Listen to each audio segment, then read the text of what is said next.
Coming up on AgweekTV, edible bean, sunflower, and canola yields are all exceeding expectations this fall for farmers in our region.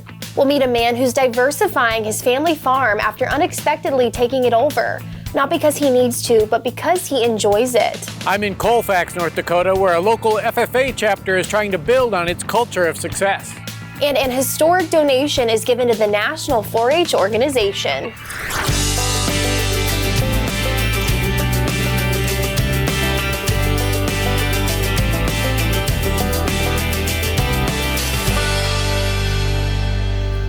Welcome to AgweekTV. I'm Emily Beal.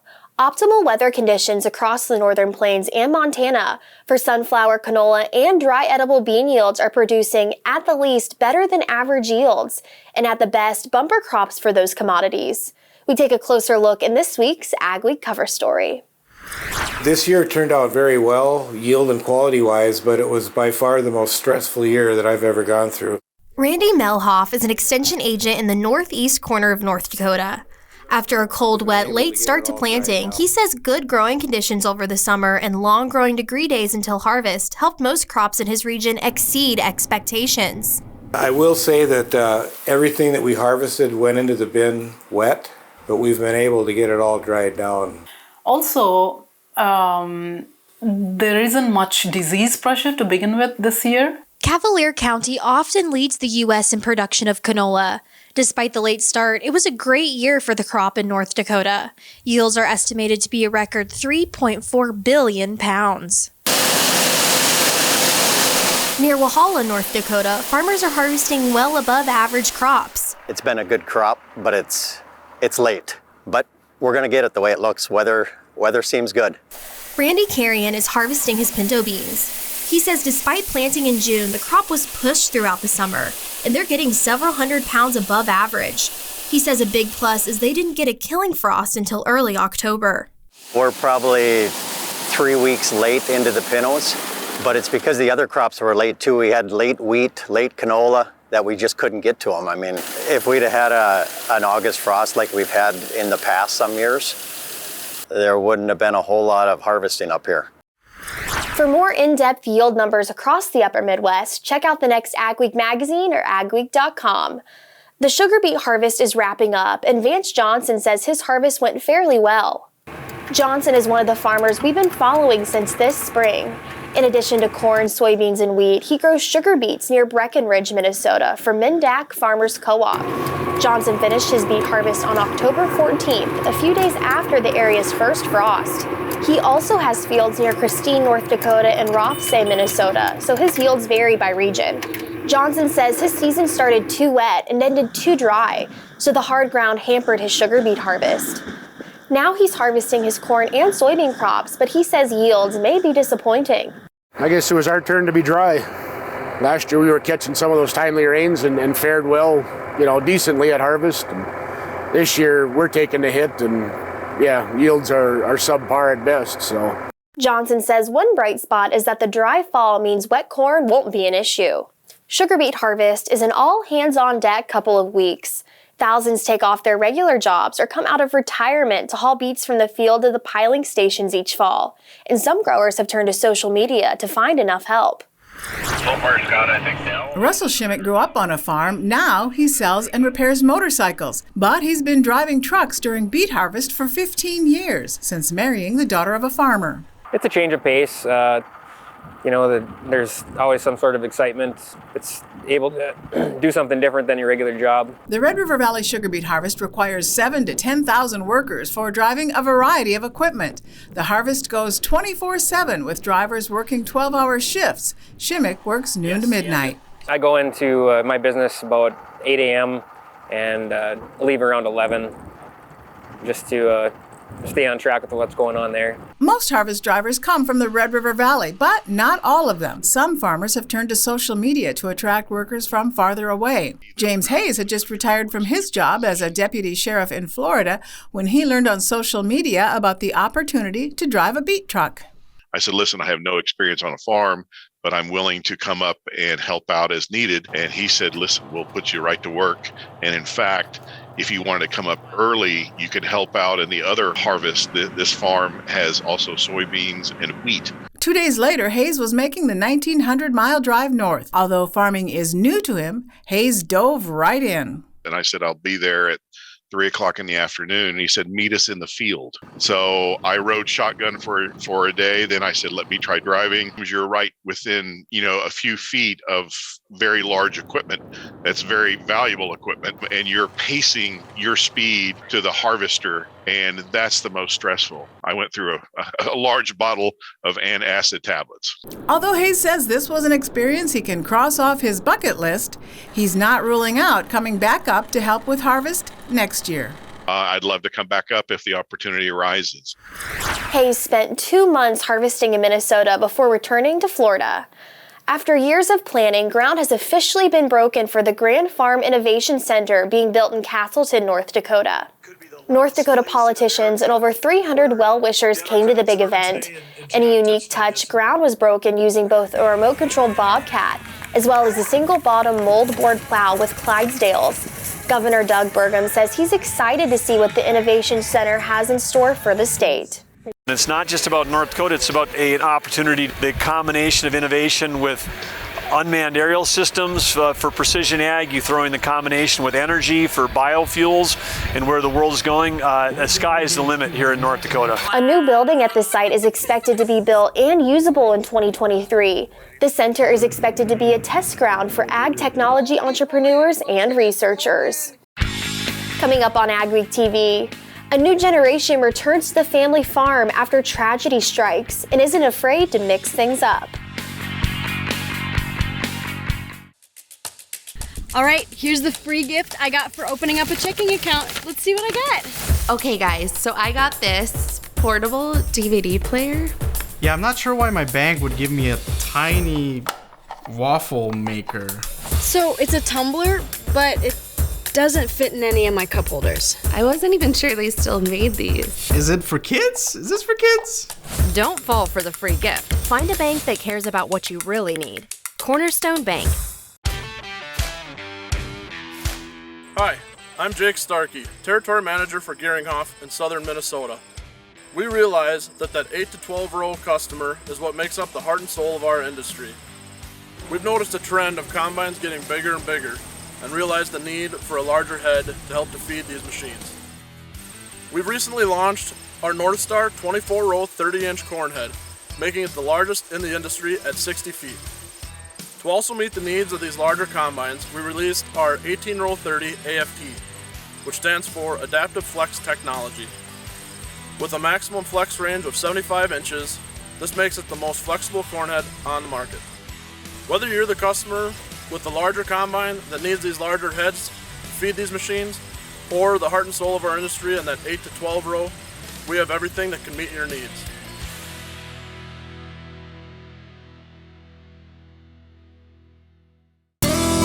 I'm Peter Bosch. I've been working with Gateway Building Systems for a little over 20 years now. I chose Gateway Building Systems to build my shop because I wanted a building that could both be used for my equipment and as a place for my family to hang out and do things. I would advise anybody that's thinking about working with Gateway to go in and talk to the guys there, tell them your plans and your future dreams, and let them design something for you. Small or large, Superior Grain Equipment has a storage solution for you with a wide variety of bin options and accessories, along with site planning and superior customer service. Plus, from top to bottom, we offer the industry's best bins and warranties to protect your products and your grain storage investment. Get superior quality, protection, and reliability with generations of experience and dependability. Make the superior choice today with Superior Grain Equipment. About 10 years ago, John Birch unexpectedly found himself farming when his dad died suddenly.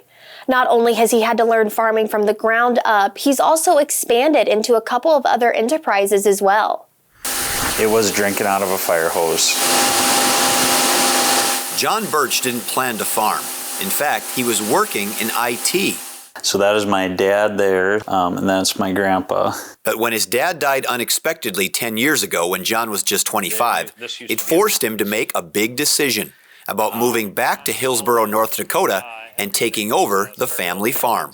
sit here at this desk and regret it later on, or go jump into the deep end and start treading water. And now would be basically the only time to go and actually give a shot at this farming thing. Grandpa Otto here. To make matters worse, both his grandfathers, also farmers, passed away the same year as his father.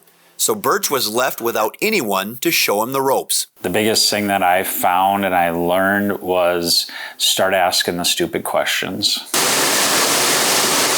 But Birch doesn't just farm. He owns One Line Tech, a technology equipment and consulting business. This is made for video conferencing in a group setting. He also runs Birch Commercial Trucking, and his latest venture is called Truckin' Good Food. Not too bad. What can I do for you today? He bought 2 food trucks and during the farming season parks them where farmers are waiting in long lines. Every spring and every fall, I would always see the lines of trucks at the elevator and at the agronomy plants. That's where kind of the idea had started. Birch says he's also working on some agritourism ideas.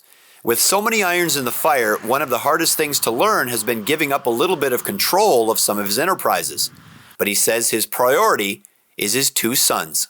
It's fun to do all these other things, but all these other things can't get in the way of family.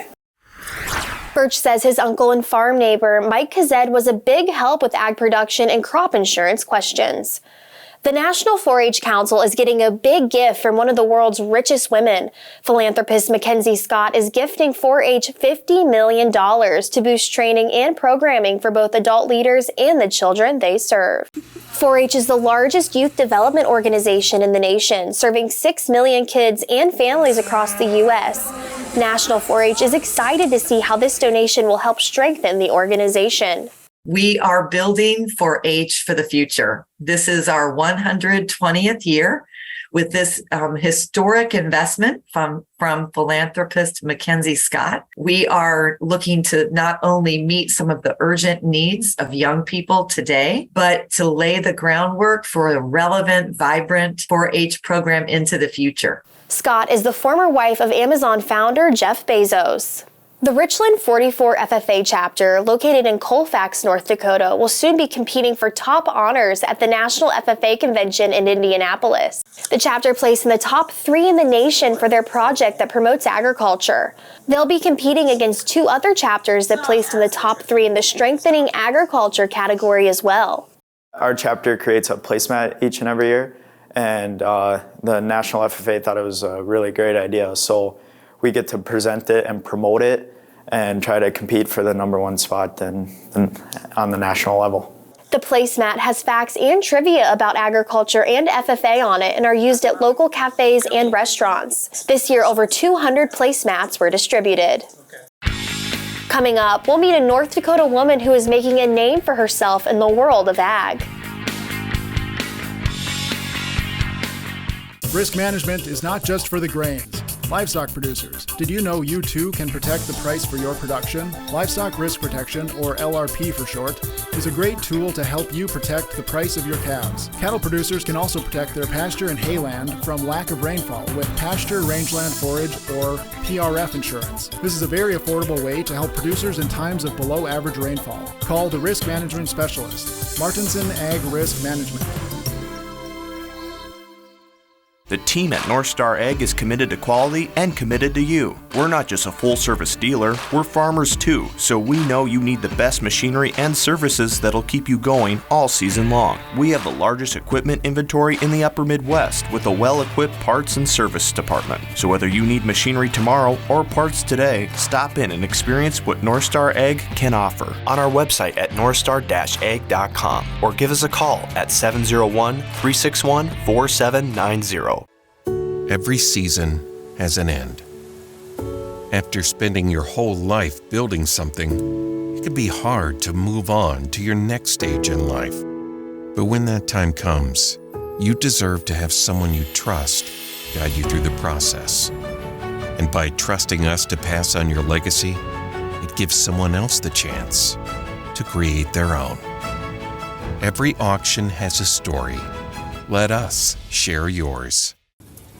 You can get the field results you want in varying conditions with the flexibility of the Summers VRT Renegade, featuring on-the-fly blade angle adjustment from 0 to 19 degrees. And if you want the simplicity of a super coulter with the ability to move a little dirt, you'll love the all-new Summers Super Coulter Samurai.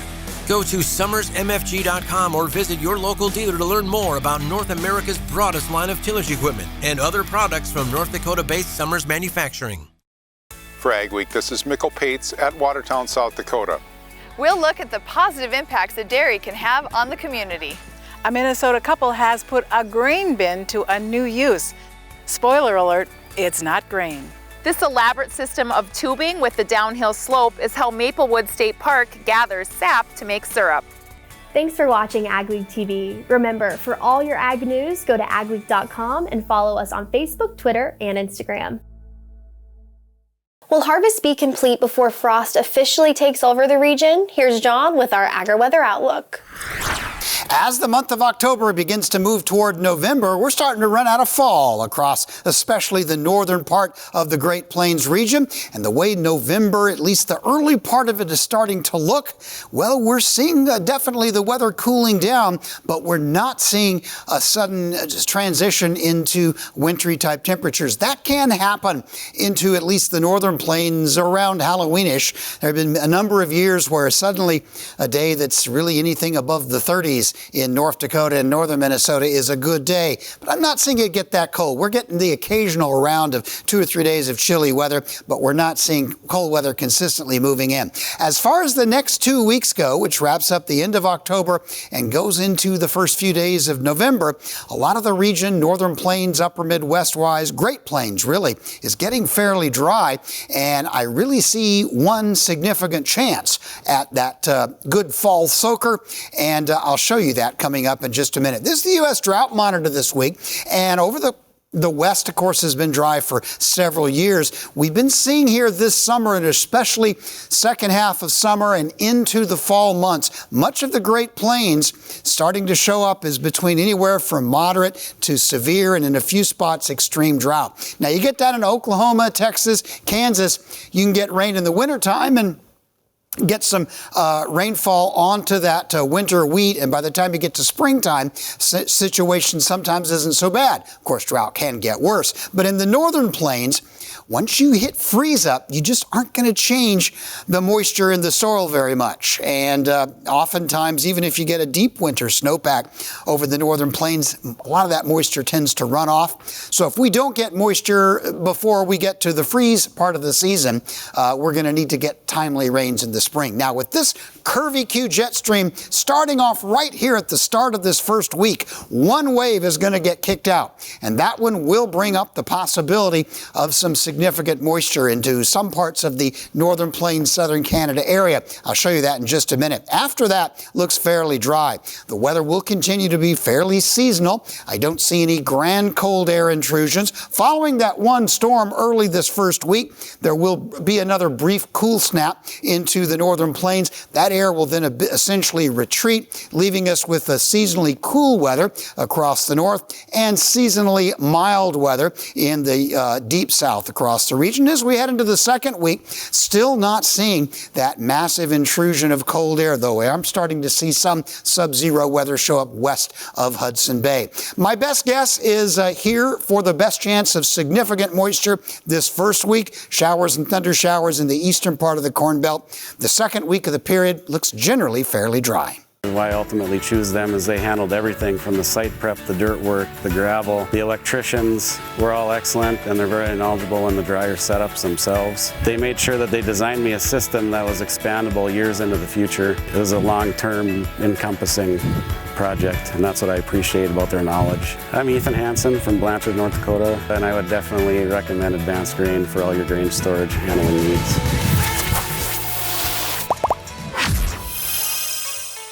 DynaFlow is the ultimate high-volume water management pump. Whether you're experiencing flooding, emptying sloughs, transferring ponds, or working on irrigation, the DynaFlow pump works in as little as 18 inches of water and is designed to move 3,000 gallons per minute. The DynaFlow lift pump is the perfect upgrade to your drain tile system. Using line shaft turbine pump technology, these pumps are made to last while operating efficiently. DynaFlow drain tile pumps can move up to 1,500 gallons per minute, up to 3,400 feet away. Hamilton System Inc. in Drayton, North Dakota is the North American distributor of the Fantini corn and sunflower header. Both the L03 corn head and the G03 sunflower head have a simple, high-efficiency, low-maintenance PTO-driven gearbox, which eliminates slippage and power loss even in the most trying conditions. These heads are built with a solid one-piece frame and tubular steel construction that will withstand the harshest field conditions. Available in models from 4 to 18 rows, they adapt to any combine and come with a 4-year warranty on the transmission units. Don't miss out on the equipment you'll need next season. Titan Machinery, your local Case IH dealer, has early order discounts on its full line of powerful, efficient, new Case IH equipment, including tractors, combines, and self-propelled sprayers. Get a great deal and ensure that you have the latest in productivity and technology. Supply chains are tight. Contact your Titan Machinery dealership today and find out how much you can save by ordering ahead. Titan Machinery, your local Case IH equipment experts. Go beyond the headlines with an AgWeek membership. Get in-depth agribusiness reporting, original farm and ranch stories, and fact-based research for the most comprehensive ag news in the upper Midwest. Experienced ag journalists bring you exclusive ag news, insights, and policy updates you won't find anywhere else. Become a member today and get unlimited access to AgWeek and AgweekTV. A North Dakota native is making a big name for herself in the world of ag. Megan Lewis earned a PhD in plant sciences at NDSU, and now, just 10 years later, she's the equipment and automated field sensing lead for Bayer Crop Science. Lewis was on the cover of last month's Seed World magazine, and she recently spoke at NDSU, where AgWeek's Rose Dunn caught up with her. Joining me now is Dr. Megan Lewis, Global Lead for Bayer Crop Science, based in Des Moines, Iowa. Megan, tell me about your job with Bayer. Yes, so at Bayer, I'm the Equipment and Automated Field Sensing Lead. It's such a fun job to work globally on innovation, technology adoption, training, and fleet strategy. So thinking about planters, combines, drones, and any of the unknown technology opportunities. We get a chance to enhance data quality, data collection efficiency, and safety of field testing. Can you tell us anything about what's in the pipeline, maybe in the next 5 or 10 years? Yeah, I'm so excited about agriculture. Imagine all the data we have today with drones and robots and rovers and satellite imagery. Now imagine what it's going to look like in 5 or 10 or 15 years. So I'm excited because of all the potential data. All the things that we don't know today could be unlocked and uncovered with the use of technology. Here in the Midwest, we don't really like to toot our own horn, but you have got a lot to brag about. September cover of Seed World magazine, a life-size statue. Tell me a little bit about some of that. It's so cool. So the life-size statue, I was one out of 120 women selected as a women's STEM trailblazer. It's an orange statue. It looks like those butter statues at state fairs. Fantastic exhibit. Was in Smithsonian Castle in Washington, D.C., and now the statue's in Dallas, Texas until December. As far as Seed World magazine, I was selected as the future leader of the seed industry for 2022. It's also goosebump worthy because it's a female on a cover of a Seed World magazine in a male-dominated industry. Never too young to get your kids into those STEM classes and get them on that track. Thanks for taking some time to be with us today, Dr. Megan Lewis. Still ahead, have weeds got your goat? A Minnesota business may have the solution. Small or large, Superior Grain Equipment has a storage solution for you with a wide variety of bin options and accessories, along with site planning and superior customer service. Plus, from top to bottom, we offer the industry's best bins and warranties to protect your products and your grain storage investment. Get superior quality, protection, and reliability with generations of experience and dependability. Make the superior choice today with Superior Grain Equipment. Hi, Bill Kelsey here, Geringhoff Territory Manager, covering northern Minnesota and the Dakotas. At Geringhoff, we offer a full line of the best harvest headers and residue management systems on the market. Contact me today to discuss your farm's needs. From there, I'll connect you with an authorized Geringhoff dealer.